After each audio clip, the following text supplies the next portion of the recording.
Looking back, I should have known the moment I signed the divorce papers that it wasn't over. You don't end a 19-year marriage with a signature and a handshake and just walk away clean. That's not how it works. Not when the other person is still angry. Not when they believe you owed them something. 3 years of silence. Then my brother called me on a Wednesday morning while I was eating cereal over the kitchen sink. And he said, "There's a federal agent at my door asking questions about you." I set the bowl down. The milk sloshed over the side. "My name is Patrick Holt. I'm 53 years old. I spent 26 years as a structural engineer for a civil contracting firm in Raleigh, North Carolina. Decent career. Good benefits. The kind of work where you show up Monday and you already know what Thursday looks like. I retired early 2 years ago, when the firm downsized and offered a buyout package I couldn't turn down. I took it, bought a small house in Cary, planted a garden out back, and thought I was done with chaos. My ex-wife, my daughter's mother, thought differently. It was a Tuesday in October, still warm enough that I had the kitchen window cracked, and my brother called from Wilmington with that flat, careful voice he uses when something's wrong, but he doesn't want to panic me. He said a woman had come to his door. Federal contractor badge. Asked him questions about me, my finances, my employment history, whether I'd recently applied for any business loans. I hadn't spoken to my ex-wife in 3 years. Not once, not a text, not an email, not a voicemail. The divorce decree was 16 pages of legal language that came down to this. She kept the house we'd lived in for 14 years, and I kept my retirement fund and a 2017 pickup truck. We split what was left of the savings. Our daughter, Mara, was 22 when we divorced and already living in Charlotte. She chose to stay out of it, which I understood. When my brother said the word business loans, I knew immediately. I didn't say her name out loud. I just knew. I called him back within the hour. He told me the agent, a woman named Weston, no first name offered, had shown him a printout of a limited liability company registered in my name in the state of Delaware. The company had applied for 3 SBA loans over the past 14 months. The total was just over $60,000. I have never formed a business in Delaware or anywhere else. I have never applied for a government-backed business loan in my life. My stomach didn't drop. It went cold. There's a difference. A drop is a surprise. Cold is recognition. I called my friend Terrence that same afternoon. Terrence is 60 years old, retired from the Raleigh Police Department after 32 years, and he lives 4 houses down from me. We've been neighbors since I moved in. He had helped me carry boxes up the porch steps on moving day and handed me a beer before I'd finished the first trip. Good man, the kind who doesn't need a reason to show up. Terrence came over, and I spread everything I had on the kitchen table, my divorce decree, my retirement paperwork, a folder of bank statements I'd kept organized out of habit. He sat across from me with his coffee and read everything slowly. "She'd have had access to your personal information," he said. It wasn't a question. "We filed joint taxes the last year of the marriage," I said. "She asked me to send her a copy of my social security card for the accountant. I didn't think twice." Terrence looked at me over the rim of his mug. "That's how." I knew it too. 19 years of marriage and she had everything. My date of birth, my social security number, my employment history, my banking institutions. She knew my mother's maiden name. She knew where I grew up. She knew every piece of information a lender would ask for. I called Mara that evening. 3 times. She finally answered on the 3rd call, and her voice was already tight, which told me she'd already spoken to her mother. "Dad," she said, "Mom told me what's happening." I asked her what her mother had said. She said her mother told her I'd been reckless, that I'd taken out loans I couldn't repay and was trying to blame it on her, that I'd been making harassing phone calls to her apartment in Durham, where she'd moved after the divorce. I hadn't called her apartment. I didn't have the number. I hadn't tried to find it. I said, "Mara, I need you to listen to me." She said, "I can't do this right now, Dad. I can't be in the middle of it." She hung up. I stood in my kitchen for a long time. The window was still cracked and I could hear the neighbor's dog barking 2 yards over. I thought about the 19 years, the early years when things were good, the middle years when they weren't, the last years when she'd started staying out late and answering her phone in other rooms, and I'd told myself everyone went through rough patches. Terrence knocked on the door an hour later. He didn't say anything when I let him in. He just walked to the kitchen and started making more coffee, which was the right thing to do. "You need a lawyer," he said. "I know. Not the same one from the divorce." I know. Someone who does fraud cases, not family law. I called a woman named Iris Blackwood the next morning. She came recommended by a colleague from my old firm who'd gone through something similar. Not identity theft, but a financial dispute that had turned ugly in ways no one anticipated. Iris was 58, blunt, and had 30 years of experience in financial fraud litigation. She charged $400 an hour and made no apologies for it. I met her at her office in downtown Raleigh and spread my documents across her conference table. She read them without expression. When she finished, she looked up at me. "Tell me about the tax return," she said. I told her. "She asked you to send it directly to her, not the accountant?" She said the accountant needed it from both of us. I sent her a scan. Iris made a note. The LLC was registered 8 months after the divorce was finalized. She waited long enough that it wouldn't look retaliatory. That's deliberate. Can I prove I didn't sign those documents? That's what we're going to find out. She closed the folder. Don't contact her. Don't contact anyone she knows. Don't talk to any federal agents without me present. If that Weston woman calls you directly, you say one thing. "I'd like my attorney present." That's it. I nodded. And freeze your credit today. All 3 bureaus. Today, not tomorrow. I did it from my phone before I got back to my truck. That evening, Terrence came by with a folder he'd put together on his own. He had a contact at the county clerk's office. Nothing inappropriate, just someone who owed him a favor from years back. And he'd requested public records on the Delaware LLC registered in my name. The filing address was a mailbox store in Durham. The registered agent was a law firm that handled hundreds of LLC formations a year and had no knowledge of who their clients actually were. The email address used to register the company was a Gmail account with my full name in it, but not one I'd ever created. She had set this up carefully. Someone had helped her. Her boyfriend, Terrence said, setting his coffee down. I looked him up. She had been seeing someone since before the divorce was finalized, though she hadn't admitted it until after the papers were signed. His name was Christopher Dean. He ran a small financial consulting firm in Chapel Hill. 3 employees, handled tax filings and corporate structuring for small businesses. Terrence showed me a printed page from the North Carolina Secretary of State Business Registry. Christopher Dean had formed and dissolved 7 LLCs in the past 4 years. He knew the process. The next morning, the SBA called, a compliance officer named Harold. He was professional and careful with his words, but the message was clear. There were 3 loan applications submitted under my name and Social Security number, totaling $62,000 in disbursements already made. The money had been deposited into a business checking account linked to the Delaware LLC. Until the matter was resolved, my name was flagged in their system. I gave him Iris's contact information and said nothing else. That afternoon, I found a certified letter in my mailbox from my retirement fund administrator. Due to an ongoing federal inquiry into potential fraudulent activity involving my account, distributions have been placed under a temporary hold. The letter used the phrase, "Standard Protective Measure" 4 times. Standard Protective Measure. As though I should feel reassured. My monthly distribution was $2,200. My mortgage was $1,100. I had maybe 6 weeks before I'd have to start making decisions I didn't want to make. I called Iris. She said she'd already received a similar notice from the federal contractor's office and was filing a response that afternoon. She told me to be patient. I am not a naturally patient man.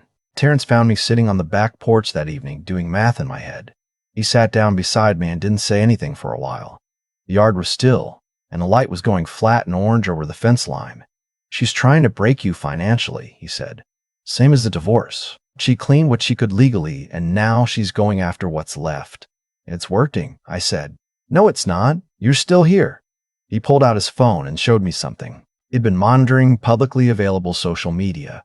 Nothing invasive, just what anyone could see. And he'd found a post Christopher Dean had made 3 weeks earlier. A photograph of a kitchen renovation. Marble countertops, new cabinets, professional appliances. The caption said something about investing in the space where life happens. The renovation permit had been filed in my ex-wife's name, her Durham apartment. The permit value, $41,000. The timing matched one of the loan disbursements exactly. My phone buzzed that night around 11. Unknown number. The message said, "You should have just signed the house over cleanly. This is what happens when you fight things you can't win." I knew the writing. Knew the writing. Knew the rhythm of it. I screenshot it and sent it to Iris without responding. She replied at 7 the next morning, "Good. Keep everything." Mara didn't call for 11 days, When she did, it was 2 in the morning, and her voice was different from the last time. Not tight, shaking. She said she'd gone to her mother's apartment to pick up some things she'd left there before the divorce. Her mother wasn't home. The door was unlocked. She went in. On the kitchen table, the one with the brand new marble countertops, she'd found a folder. Inside were documents with my name on them. Bank statements I had never received, credit applications I had never submitted, a printout from a background check service with my current address, my brother's address, and a note written in her mother's handwriting that said, "Confirm routing before April." Mara had taken photos of everything before her mother came home.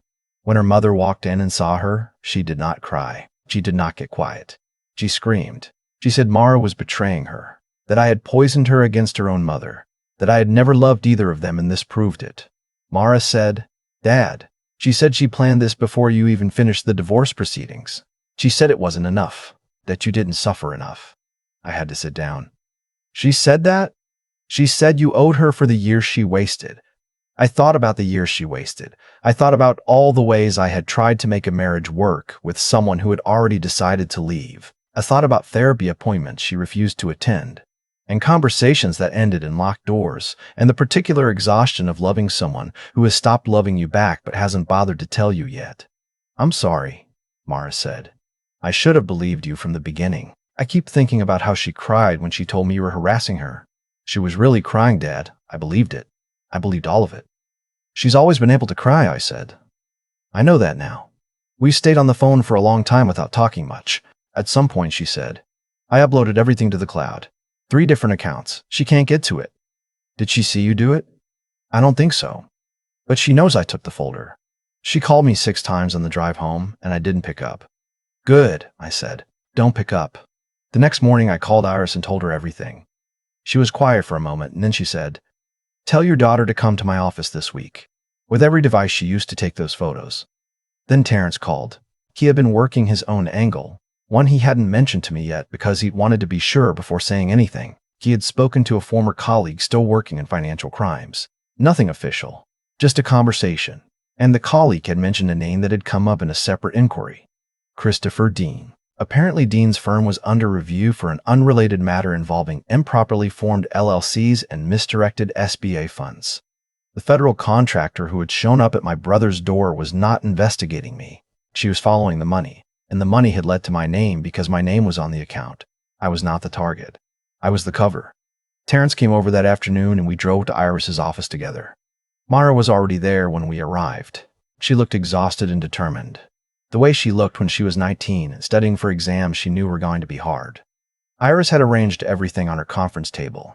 She walked through the photos Mara had taken, one by one. "These bank statements show deposits the same week as the SBA disbursements," she said. "This credit card statement has charges in Durham and Chapel Hill on dates your client was documented in Raleigh." She tapped a photo of the handwritten note. "And this is an admission of intent." She looked up at Mara. "You said your mother made statements to you directly?" Mara nodded. "She said he didn't suffer enough. She said it wasn't enough. She said she'd been planning it before the divorce was final." "Did you record any of it?" Mara reached into her bag and set her phone on the table.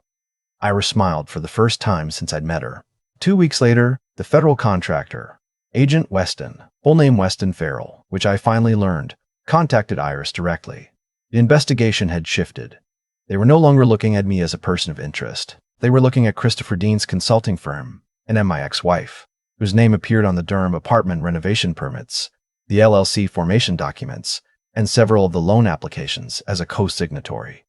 My ex-wife was arrested on the Thursday afternoon. 2 charges of federal fraud, 1 charge of identity theft, 1 charge of mail fraud, because she had intercepted bank correspondence addressed to me and redirected it to the Durham mailbox. Her attorney tried to negotiate immediately, which Iris said meant they knew the case was solid. Christopher Dean surrendered the following Monday. He had been the one who actually structured the LLC, created the business bank account, and managed the loan applications. His attorney also negotiated. He agreed to testify in exchange for reduced charges. His testimony was specific and detailed. He said my ex-wife had come to him 8 months after the divorce was finalized, with a clear idea of what she wanted. She had my social security number, my employment history, my banking information. She knew what loan amounts would be approved without triggering automatic audits. She had done research. She had a plan. He said she told him more than once that I had cost her the best years of her life and the least I could do was pay for what came next. I didn't attend the trial. Iris told me I didn't need to, and that juries respond better to documented evidence than to present spouses sitting in the gallery looking angry or sad. I agreed with her reasoning. I stayed home and planted a vegetable garden and let the legal system do what it was supposed to do. The verdict came on a Friday. My ex-wife was convicted on all 4 charges. Dean pleaded guilty to 2 counts. The sentencing hearing was 3 weeks later. Mara called me the evening of the verdict. She had watched the sentencing hearing in the courtroom and described it to me in the same careful, factual way she'd always had. She got that from me, I think, or maybe I got it from her. She didn't look at me, Mara said. Not once. Good, I said. She looked at the judge, and then at her lawyer, and then at the floor, but not at me. How do you feel? I asked. Mara was quiet for a moment. Tired, she said. Mostly just tired. The judge sentenced my ex-wife to 11 years in federal prison. Dean received 3 years in supervised release. My retirement distributions were reinstated the week after the verdict. The SBA sent a formal letter clearing my name from their records. The bank that had approved the truck type loan in my name. I discovered that one about 6 weeks into the whole ordeal, returned the documentation, and closed the account. Iris filed a civil claim against Christopher Dean's firm on my behalf. And 8 months later, we settled for enough to cover her fees with some left over. Terrence helped me plant a second row of tomatoes that spring. We worked in the yard most of the afternoon, not talking much, just digging and watering and moving through the late light.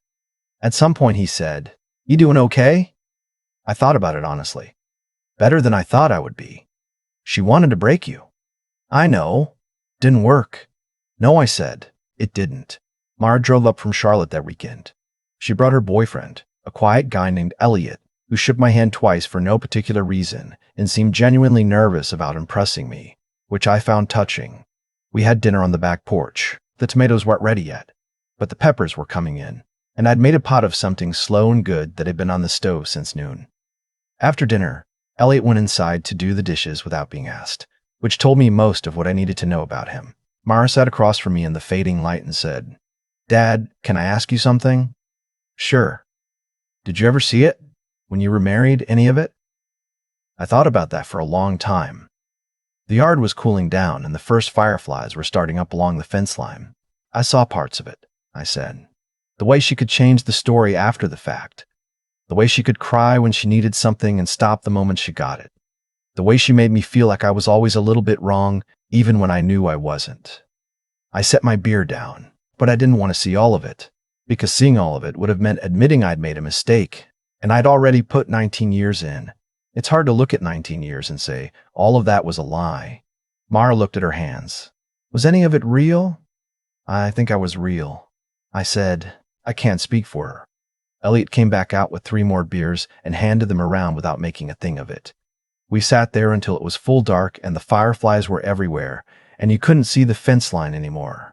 I thought about the man I'd been 3 years ago, sitting across from a mediator and signing papers that felt like failure.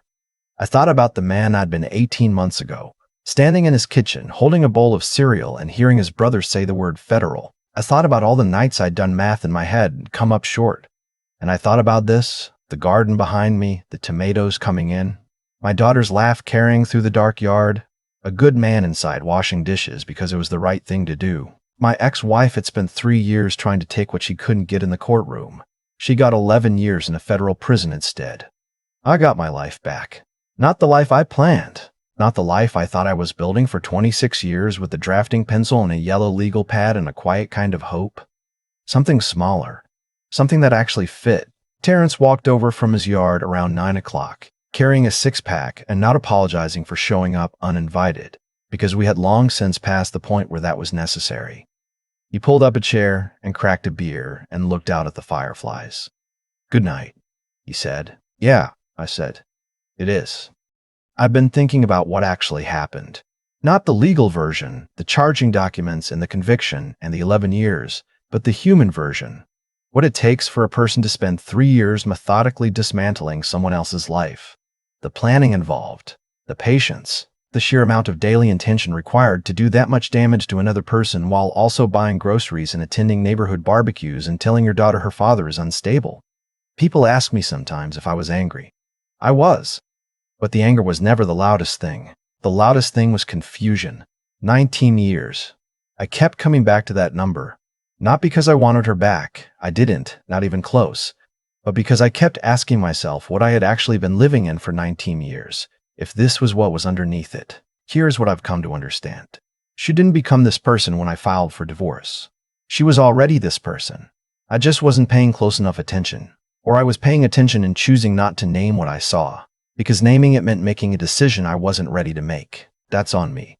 Not the fraud, not the theft. She owns all of that. But the years I spent telling myself the manipulation was just stress, that the lies were just defensiveness, that the tears that started and stopped like a faucet were just emotion and not control.